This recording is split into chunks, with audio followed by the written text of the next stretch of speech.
দিদা বলো। আমরা যেখানে ছিলাম না আইবিতে, এবার এখান থেকে যারা জলপাইগুড়ি বা টুয়ার্ডস ওয়েস্ট বেঙ্গলের দিকে ধরবে, এদিকে দিয়ে যদি কেউ আসে উদালগিরি হয়ে, হ্যাঁ, তো তাহলে ওকে না ওই আইবি থেকে একটুখানি ব্যাকে আসতে হবে। হ্যাঁ, 50 মিটার, ওই 50-60 মিটার মতো ব্যাকে আসতে হবে।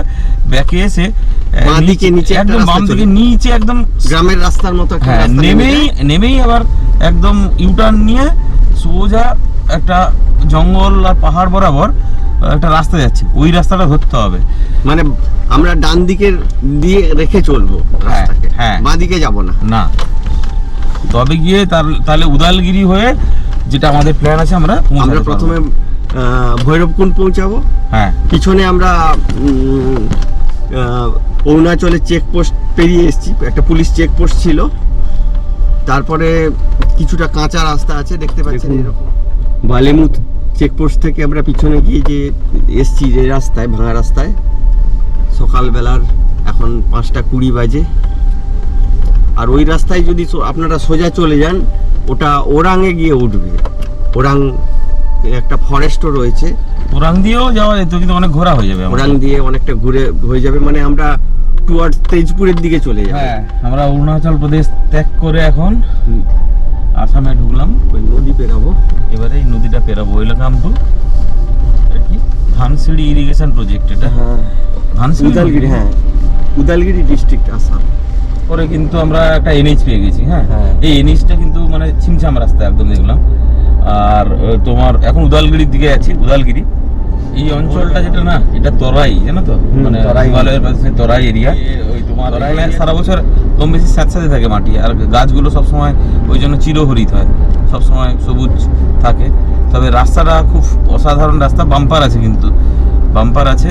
সামনে দেখো, এটা কি সুন্দর, মানে 1-2-3 কিলোমিটার পর্যন্ত মনে হচ্ছে দেখা যাচ্ছে। হ্যাঁ, একদম স্ট্রেট লাইন। আমি গুগলও দেখাচ্ছে তাই, এবং গাছগুলো একদম চেপে চেপে আছে রাস্তায়। লোকজন আছে বোধহয়, আজকে বোধহয় অষ্টমী হবে। অষ্টমীর জন্য এখানকার ওই বাচ্চা মেয়েগুলো না শাড়ি পরে ওইখানে দাঁড়িয়ে ছিল, যে আজকে অষ্টমী। এখানকার ট্র্যাডিশনাল শাড়িগুলো পরা। হ্যাঁ, আমরা একটা রেল লাইনকে আন্ডারপাস দিয়ে যাচ্ছি, সম্ভবত এটা উদালগুড়ির দিকে যাচ্ছে। এই রাস্তাটা ডান দিকে, ডান দিকে রেঞ্জটা দেখো, একটুখানি ঘোরাও, একটুখানি ঘোরাও ডান দিকে। এই অরুণাচল প্রদেশের রেঞ্জ বরাবর আমরা যাচ্ছি। এটা অ্যাকচুয়ালি এই রাস্তাটা না কনভেনশনাল রাস্তা বলা উচিত নয়, বাট এই রাস্তাটা ভালো, অনেক ভালো রাস্তা। এবারে এই রাস্তাটার বরাবর আমরা অনেকটা এরকম পাহাড়ের রেঞ্জ দেখতে পাবো, হয়তো ভুটানেরও কিছুটা রেঞ্জ তুমি দেখতে পারো। আমরা উদালগিরি রামজানকী চকে পৌঁছেছি, দুর্গা পূজা হচ্ছে। হ্যাঁ, সুন্দর প্যান্ডেল। এই মন্দিরটার নামেই হয়তো চকের নাম। হ্যাঁ, ওই চক থেকেই তো আমরা ডান দিকেই নেবো। হ্যাঁ, ডান দিকে। এই যে অরুণাচল প্রদেশের রেঞ্জগুলো পরিষ্কার দেখা যায়, মানে আছে যে পাহাড়গুলো আর কি। ওই উদালগুড়ি রয়েছে আসামের, এখানে পেট্রোলের দাম অনেকটাই কম। আসামের এই উদালগিরি ছাড়িয়ে আসার পর রাস্তা চলেছে, দেখুন রাস্তা কি সুন্দর, স্ট্রেট একদম। এটা স্টেট হাইওয়ে 10 দেখছিলাম না? হ্যাঁ, এসএইচ 10। আর সত্যি 10-এর মতোই সোজা। এটা পেরিয়ে এলাম আম্বাগাঁও। সকালবেলা কিরকম লাগছে চালাতে এইরকম রাস্তায়? এখন তো একদম শুনশান রাস্তা, এখন গাড়িও টানছি, রাস্তাটাও ঝাঁকাস রয়েছে। আমাদের ডান দিক বরাবর ভুটান বা অরুণাচলের রেঞ্জ দেখা যাচ্ছে, আর সত্যি অসাধারণ লাগছে। এই সময় গাড়িটা একটু ওই জন্য বলছি চালিয়ে নিই, একটা চা তবে খেতে হবে, চা খেয়ে চালিয়ে নিই। 8টা এখান থেকে আমরা তামুলপুরের দিকে চলে যাব, ডান দিকে রাস্তা নিয়ে। দেখি চায়ের দোকান আছে কিনা এখানে। ডান দিকে হবো তো? ডান দিকে, পুরো ডান দিকে। আচ্ছা, পেনারি পুলিশ স্টেশন, পেনারি পানেরি। যে রাস্তাটা দিয়ে যাচ্ছি এসএইচ 10, উদালগুড়ি তামুলপুর রোড। দুদিকে ঘন চায়ের বাগান, কি অসাধারণ জায়গা বলো তো। হ্যাঁ, তো ওটা কি কোনো চায়ের ফ্যাক্টরি ছিল? এক্স্যাক্টলি, আমার সেরকমই মনে হচ্ছে, চায়েরই ফ্যাক্টরি ছিল, প্রসেসিং ফ্যাক্টরি। আবার চা বাগান পেয়ে গেছি, বড় বড় জঙ্গল, বড় বড় গাছ, তার মধ্যে দিয়ে ঘন চা বাগান। দুদিকেই কিন্তু চা বাগানটা আছে, বুঝলে, আমাদের দুদিকেই। আর আমাদের ডান দিকে কিন্তু ওই ভুটানের রেঞ্জগুলো পাদদেশ। হ্যাঁ, রোড ট্রিপের এটা কিন্তু আসল মজা, বুঝলে? এগুলো তুমি ট্রেনে বা ফ্লাইটে গেলে শুট করে নেমে পড়লে, হ্যাঁ, এগুলো পাবে না। সুকাই রিভার। হ্যাঁ, সুকাই রিভার, এটা ভুটান থেকেই আসছে বোধহয় নাকি? হ্যাঁ হ্যাঁ, ভুটান থেকে আসছে। দেখুন আপনাদেরকেও দেখাই কি অসাধারণ সকালবেলার একটু সূর্যের আলো পড়েছে চা বাগানগুলোর উপরে। আমরা যখন কলকাতা আসি, শিলিগুড়ির পরে যে এটা দেখিয়েছিলাম, হ্যাঁ, তাতে আপনারা ওখানকার চা বাগান দেখেছিলেন। এটা আসামের যে চা এটা বাগান। আসামের চা বাগান। রেঞ্জ সোজাসুজি, আবার একটু গাছে আড়াল হয়ে গেল, রাস্তাও বাঁকছে। দেখো একটা পুজোর, হ্যাঁ, এখনো তো প্রতিমার আমরা মুখ দেখিনি, তো এরকম আপাতত প্যান্ডেলগুলো দেখতে দেখতে যাই, এখানে কোনো অনুষ্ঠান হবে। এগুলো মমোরচক করে ছোটবেলায় আমরা জায়গাটা। পোশাক পরে পাশের গ্রামে আমাদের পাশের গ্রামটা, যেটা আমার গ্রাম এখন, তার পাশের গ্রামটা খুব সমৃদ্ধ গ্রাম ছিল, এখনো আছে। তো ওখানে ওই গ্রামের মধ্যে দুটো দুর্গাপুজোই হতো, জমিদার বাড়ি। হ্যাঁ, আমরা পোশাক পরে দেখতে যেতাম পায়ে হেঁটে ওই 1-2 কিলোমিটার। আমরা প্রায় 20 মিনিট ধরে চলেছি, পিছনে সেই চা বাগান আর এখন আর নেই। এদিকে জিওগ্রাফিটা একটু বদলে গেছে আবার। হ্যাঁ, আর এটা SH10 গোগরাপাট তামুলপুর রোড। দিক দিয়ে শর্টকাট পড়বে কি? কত কিলোমিটার পড়বে দিক দিয়ে? Continue on Tamalpur Gograppa Road for 4 kilometers. গোবরাঘাটের দিকে এটা রাস্তাটা আমরা নিলাম। ওই যেটা একটু আগে NH ছিল, ওটা আগে ভুটানের দিকে বলতে যাচ্ছে। একটা নদী একটা যাচ্ছে।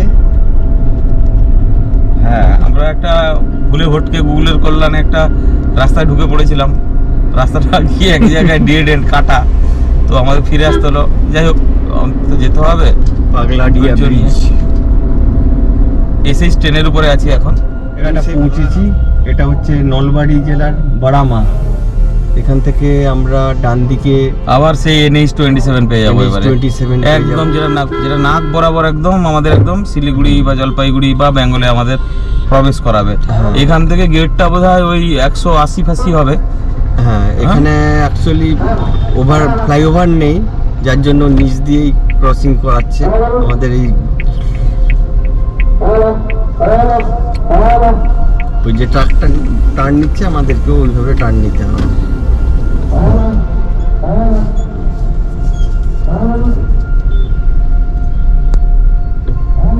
Continue on National Highway 27 for 31 kilometers.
হ্যাঁ লাঞ্চ করছি হ্যাঁ। রুটি মটরের তরকারি হ্যাঁ ব্যাক করছি কি বলে ফোনে ব্যস্ত রুটি খাই আর ডিমের অমলেট বলেছি দিয়ে তুমি অঞ্জলি টঞ্জলি দিলে এই একদম নিচের উপরে খাবারটা আমরা এই বরপেটা জেলার সরভোগ বলে একটা জায়গা ছিল এনএইচের ধারে একটা ধাবাতে সকালবেলা সবজি রুটি খেয়ে নিয়েছি আমরা চানা আলু চানা সবজি রুটি আর অমলেট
একটা দুর্গাপুজো হচ্ছে এটা আমাদের পশ্চিমবঙ্গের প্রথম পুজো আমরা ঢুকে পড়লাম বেঙ্গলে হ্যাঁ, গেট মানে পেরিয়ে। অরুণাচল আসাম পেরিয়ে আজকে আমরা পশ্চিমবঙ্গে পা রাখলাম একই দিনে অ্যাকচুয়ালি অরুণাচল থেকে পশ্চিমবঙ্গে ইয়ে করলাম মানে চলে এলাম। বর্ডার লাইন থেকেই এসছি যাই হোক হ্যাঁ। মানে গ্র্যান্টেড হবে তো বর্ডার থেকেই হ্যাঁ। যে যেখানে ছিলাম ছিলাম অরুণাচলি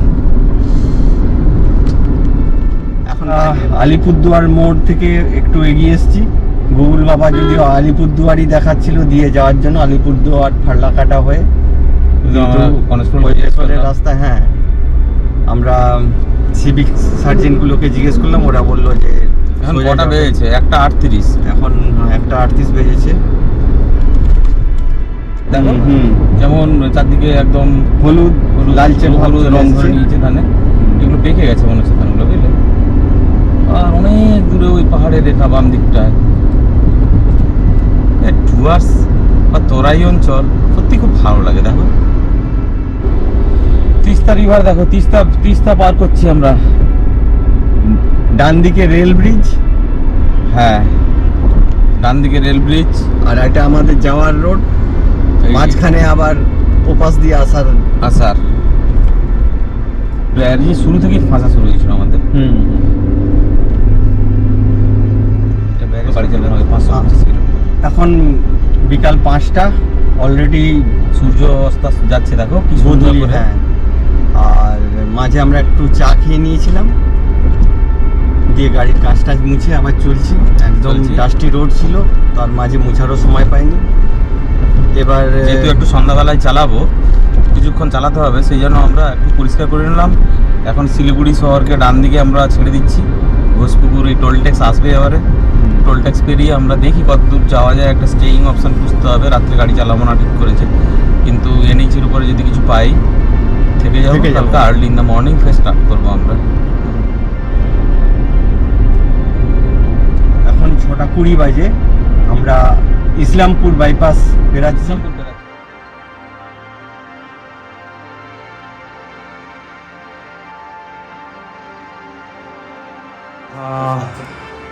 আচ্ছা, আমরা আর ভিডিও মাঝখানে করিনি। যদি আমরা তো 7টা মতো এখানে পৌঁছে গেছিলাম মারুতি প্যালেসে। মারুতি প্যালেসটা পাঞ্জিপাড়া বলে একটা জায়গা, জাস্ট পাঞ্জিপাড়া। কিষানগঞ্জের আগে শিলিগুড়ি থেকে এলে। কিষানগঞ্জ মানে যেটা বিহার ঢুকছে ঠিক তার আগে তার বর্ডার আগে। বেঙ্গলে। তো এইরকম একটা রুম আমরা নিতে বাধ্য হয়েছি, কারণ আর অনেকটাই চালিয়ে নিয়েছিলাম। ওইদিকে টয়লেট আছে, আর এটা একটু ড্রয়িং রুম টাইপের আছে। হ্যাঁ, হয়ে যাবে। এটা টয়লেট রয়েছে, বেডরুমটা অনেক বড় বেডরুম, এসি আছে। 2100 টাকা নিয়েছে। 2100 টাকা আমরা দিতে বাধ্য হলাম এই কারণে, আর গাড়ি চালানো যাচ্ছিল না। কেননা সকালবেলা আমরা অরুণাচল প্রদেশ থেকে বেরিয়েছিলাম, বর্ডার থেকে বালামু চেকপোস্ট। তারপরে আমরা পুরো আসাম চালিয়েছি, একদম জলপাইগুড়ি শিলিগুড়ি ক্রস করেছি, তারপরে কিন্তু পৌঁছেছি। পারলে পারতাম, কিন্তু দরকার নেই, আমাদের কালকে পৌঁছালেই চলবে। আরতি প্যালেস যে হোটেলটা, হোটেল কাম রেস্টুরেন্ট সব কিছু রয়েছে, লজিং ফুডিং সব কিছু রয়েছে। তবে এটা যদি কেউ শিলিগুড়ি সাইড থেকে আসে তাহলে আগে একটা বিএসএফ এর ক্যাম্প পড়বে। হ্যাঁ, ওই ক্যাম্পের কিছুটা ওটা আপনাদের পেরিয়ে সবথেকে এলেই বড় ল্যান্ডমার্ক।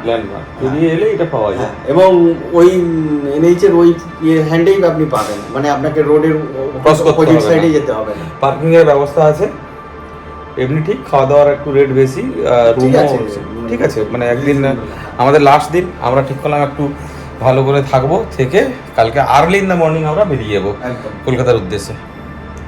তো আজকের মতো ভিডিওতে আমরা শেষ করলাম। আমাদের এই ভিডিওটা পুরো দেখে যদি আপনাদের ভালো লাগে, আপনারা লাইক করুন, শেয়ার করুন, সাবস্ক্রাইব করুন আমাদের চ্যানেলকে। আননেভিগেটেড ডুও, আমি আর জয়দীপদা মিলে ঘুরে বেড়াই, আমরা রোড ট্রিপ করি বেসিক্যালি। আপনাদের সবাইকে পূজার শুভেচ্ছা জানিয়ে, আজকে অষ্টমী পূজার শুভেচ্ছা জানিয়ে আজকের দিনে রে করছি। কালকে থাকবে আমাদের লাস্ট পর্ব এপিসোড, ঘরে ফেরার।